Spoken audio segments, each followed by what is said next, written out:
Vergil, the Alpha and Omega, an approaching storm stopping at nothing to obtain more power at any cost for the sole motivation of surpassing his old man, the legendary Dark Knight Sparda, sacrificing his own humanity in the process, refusing to succumb to human weakness that cost him his own life, thinking Ava and Dante abandoned him all this time, making that sibling rivalry much more personal. Hello, it's the Devil Joe, back again with a brand new video. And today, I'm gonna find out which Devil May Cry game has the best Vergil boss fight. That's right, I'm gonna be looking at all of them bosses, including the first Nelo Angelo fight, all 3 phases of that one. Vergil in Devil May Cry 3, all 3 times he winds up beating your ass. Vergil in the 2 fights at the end of Devil May Cry 5, based on the following categories. Fun factor, which Vergil boss provided the most enjoyment? Challenge and fairness, which Vergil was more of an honorable, worthy opponent? Moveset, which Vergil boss used the most fun moveset against you? That can be quite punishable. To award the winning boss with the World Heavyweight Power of Sparda Championship title. Time to usher in this motivated ranking. Kicking things off is the one and only brainwashed Nelo Angelo, the Hollow Knight with a surprising amount of guts and honor. Shame he serves Mundus though. This early version of the Vergil boss has a ton of moves similar to the ones you already have as Dante. Slash is a stinger move that will later turn into Nero's streak, plus a Hadouken. These are the only moves used against your ass. In the first encounter, a fair word of warning. Every time Nelo catches Dante's pizza-munching ass, your own health bar will get murked. On the other hand, a well-placed stinger can most definitely cancel it out, resulting in a well-placed parry, staggering the Black Knight for some free hits, melting his own health bar. Oh, wait till you get to the second phase. Most of the moves he has seem like they are the same. No, it ain't. You got some gauntlets. So the overgrown knight is gonna throw hands of his own. Again, if you're caught in any of those, you'll get your ass handed to you. Luckily enough, they are easy to telegraph, allowing you to get in a few dodges here and there to go in for a few solid punishes. The third phase of the fight is where things get interesting. Sure, the general moveset is the same, yes, however the AI is way more aggressive. I mean, Ricketts-faced Vergil is quite literally chasing your ass, trying his damnness to obliterate you. Like something beyond that mind control is motivating him to get back at Dante for cutting him in half back in hell so long ago. Plus, we be getting summon swords flung at us, belly Hadoukens included too. When we're talking about difficulty, the boss himself is tough but fair in all 3 encounters that get harder in each one. The first encounter is here to test what you learned from the past 3 missions, keeping you on your toes, blocking most of them Alistair strikes, forcing you to dodge and get around them, to hit his ass. My only issue is the teleport to other random areas. On the other hand, Battle 2 gets a hell of a lot harder, including them hands. He even gets a buff, a damage buff, meaning that your ass is cooked if that cleaver of his makes contact with your body. Battle 3 Nelo Angelo, this is where you need to lock the fuck in cause he ain't taking no prisoners. Bro remembered the sibling rivalry, he's out for blood and guts. In all 3 stages he's fair. After all, guts and honor, no cheap shots will be taken against you. If a mistake was made, it's all on you. Not to mention the fun factor is at an all-time high. You better be paying attention. A slash from him can be brutally painful. An issue I got with this fight is poorly explaining his connection to Dante. The mirror trick ain't much of an indication that both of them are related. I mean, shape-shifting is a common power that demons have. Hell, if this was the only DMC I played, I'd have no clue why bro is crashing out over Dante's amulet. Well, guess I'm gonna put the chalice in there. What the fuck are you doing here? What in the ass it was Wesker all this time? Why is that boy so pale? Huh, he was Dante's bro the entire time. Where the hell did that come from? Shit's random as fuck. But still, in my opinion, Nelo Angelo is the best boss in DMC1, no joke about it. Devil May Cry 3, the entry that took Nelo Angelo fleshed out the brotherly backstory, making it the entire premise of the game, bringing motivation and power into the mix. This one singular boss has set the benchmark on how to set up a rival character in an action game gameplay and story-wise. The fact that Vergil is a spitting image of Dante, after all, the character models are the same, but they carry different weapons, act differently, a far better improvement over Nelo Angelo, who had the same taunts as Dante. Hell, the moveset is quite different with extra variation in other encounters. Moving forward, first time you fight him, he's only got the Yamato by his side, using basic combo A, upper slash plus rapid slash. Oh, it won't be Vergil without judgment cuts being thrown your way? By the tip of the hat, using a fraction of his actual moveset, he don't even pull no DT. After all, guts and honor. He knows you haven't awakened yet. Despite the moves being relatively easy to telegraph, Vergil can still beat your ass in a heartbeat, getting you the easy mode is now selectable on a dime. Still, get them dodges right, punish them judgment cuts, along with combo A and B. The dude is too honorable here for giving your unmotivated wacky woohoo ass, making DMC3 Vergil Battle 1 a ridiculously punishable boss. I mean, hey, technically Vergil is going easy on his brother here. After winning the fight, Dante gets smirked while learning a lesson in the importance of might, gets DT a boost in power, fights his old man's biggest hater, barely saving his ass, blinding the behemoth. The same behemoth moves to the power-hungry Vergil, he gets chopped by Vergil's motivation, stealing your own damn weapon. The greatest ludo-narrative plot device ever conceived in a video game. I mean, whenever you're leveling up, he's leveling up too, getting an extra weapon that he'll sure as fuck use against you. Starting the fight with a punch-kick combo to Rising Sun Starfall combination, an easily telegraphed one at that. That can be punished at the end of it. On the other hand, he can outright break away from the punish quickly with a couple of Beowulf punches. And a well-timed Starfall can melt that health bar of yours, staggering you for a decent bit, till he combos. And don't get me started on Vergil's Devil Trigger. The dude goes Yuri Boyka on your ass, wanting to shred you. Regardless of all of that, it's motivations, man. First time using MMA Gauntlets of Light, betraying his own advice of not getting too cocky, and became arrogant enough to test him on Dante, who had 2 chances to know how Vergil fights. These attacks are punishable as fuck. Once you get halfway, Vergil goes back to basics, pulling out Yamato, judgment cuts, combo A, rapid slash, all the standard shit, and he be pissed, so he'll shred your shit. Still, these are punishable. Oh, and using Royal Guard plus Crimson mods on these 2 phases are fun as hell, and shows that if all styles and weapons were on Dante, it won't make him overpowered. It's all about the player. Thanks, Birth Rage, for handing me more tools to try and play around with motivation, man. I appreciate you, my guy. And Royal Guard can end Vergil Battle 1 and 2 fast. But this ain't DMC5 Vergil, he ain't that easily telegraphed. Speaking of DMC3 Vergil being harder to telegraph than 5, we got the final crescendo where a power-hungry Vergil, after his temporary partnership with his brother Dante beating the cum-guzzling Arkham, he finds the Force Edge in the palm of his hand, along with his own half of the amulet, only needing his brother's half.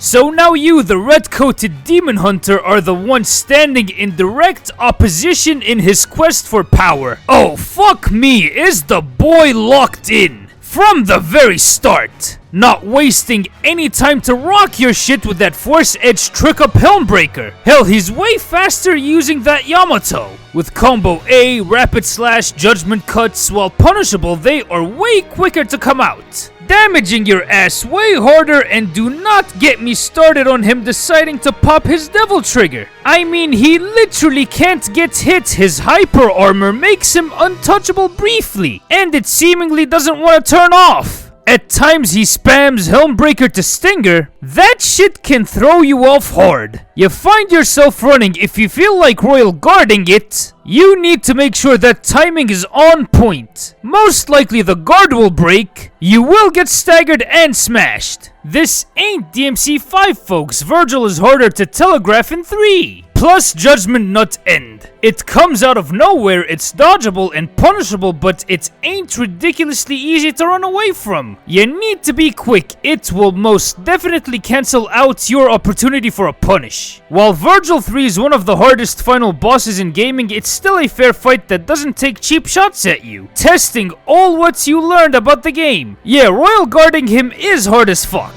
but it feels better when you royal block and release him. Plus, he's way harder in Crimson. Devil May Cry 3 is a hard-ass gamer's game. None of the Vergil bosses are cheap. In fact, I like how these boss fights are placed throughout the campaign. The first Vergil fight at the end of Mission 7, finalizing the first act of the hero's journey, while being the midterm exam. The Mission 13 fight is quite literally capping off the second act, like the quarter semester test, with Mission 20 the final exam, the grand ending of the final act, making Vergil the greatest gaming rival in both narrative and gameplay. No wonder he's still being studied for anyone thinking of adding a direct rival. Devil May Cry 5, where'd I start with you making a game about Vergil seppukuing his own ass, then Vergil hiring his son and brother to stop Vergil, then Vergil reunites with Vergil, forming into the actual Vergil. Ricketts free this time. He is the storm that has been cured. Refresh, clear, moisturized skin.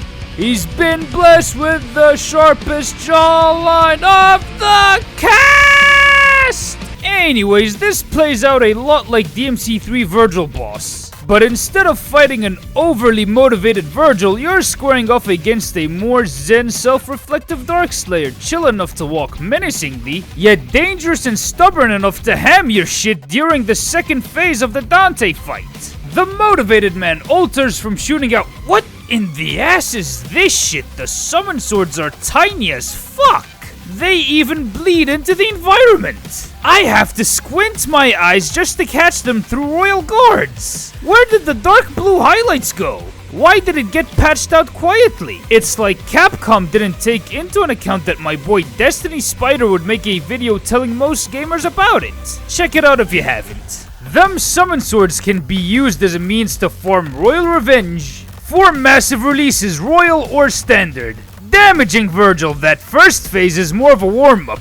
He's punishable as a motherfucker here. A common strat since 2019 is block summon swords and judgment cuts farm revenge. Beat on him after he finishes the combo till he busts that devil trigger. He's pretty fucking dangerous in his SDT form. You got rapid judgment cuts. I wasn't able to royal block all of them. There's even DT'd rapid slash. After enough tries you can royal release it, once you get the timing right. He even has a discount teleport Helmbreaker that can be blocked, dodged, my personal favorite, released. Still, Vergil in this phase is out for blood. A lot of the 3 attacks can wipe off half of the health bar. Oh, did I mention he can stagger you if you get smacked around enough? It's okay, DT can snap you out of it. Vergil can now flat your tuchus. Sure, it takes out most of your HP once you get hit by it. On the other hand, it's easily outrunnable and punishable too. It ain't exactly very Vergil-like. Oh, that judgment cut end is easily escapable, not to mention punishable after it's done. Phase 3 is way more dangerous while being easily telegraphed. On the other hand, that annoying ass clone makes everything worse, forcing you to pull out the boomstick. You got SDT loose, clearing that phase. Fighting Vergil as Dante is easier than the DMC3 one, but it ain't beginner friendly. In the slightest, it's more intermediate friendly. The telegraphed nature is here to teach the player how to use the moveset, encouraging players to get out of their comfort zone trying new skills. Most of the time, you'll find your ass getting handed to you by the motivated one till you can clear his shit. He might be easier to fight as Nero. For me, shit was harder without Royal Guard. The moveset is largely the same. Only this time you can damage him enough times to use Devilbringer freely on him. That did help me out.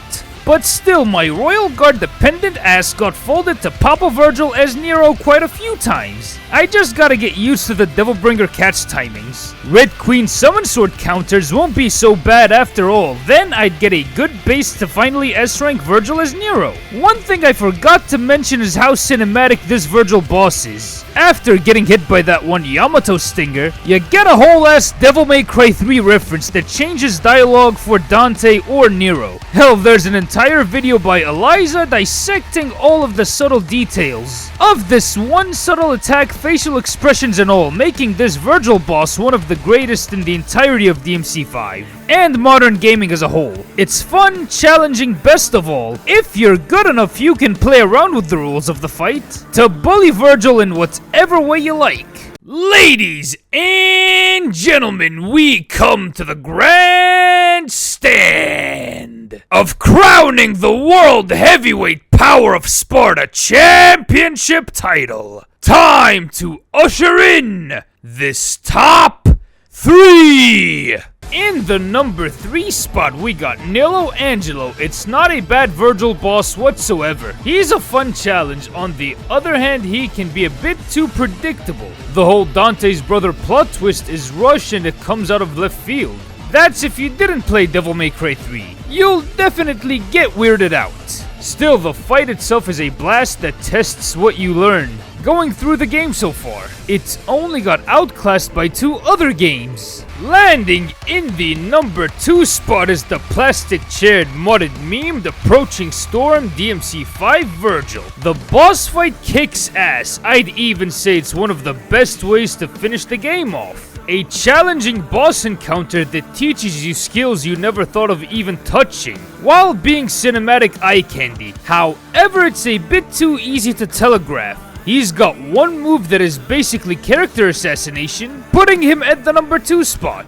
Still, in this franchise, we didn't get a bad Vergil boss fight whatsoever. Ladies and gentlemen, the winner of the World Heavyweight Power of Sparda Championship title, Devil May Cry 3's Vergil! Here's why the power-hungry son of Sparda wins this one.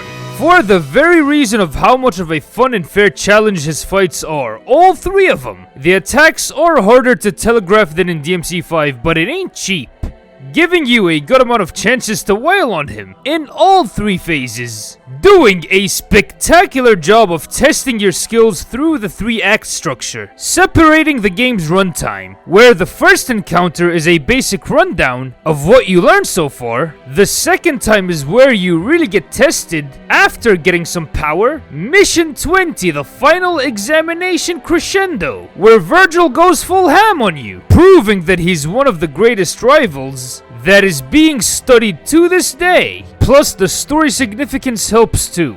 With that out of the way, we come to the end of this video. What were your guys' thoughts on it? And which Vergil boss fight was your favorite out of these? Let me know in the comments down below. If you like this video, be sure to hit that like button and smash that subscribe button real impact style. At 10,000 subscribers, I'll foolishly pull off a real-life Dante combo video wearing this entire getup.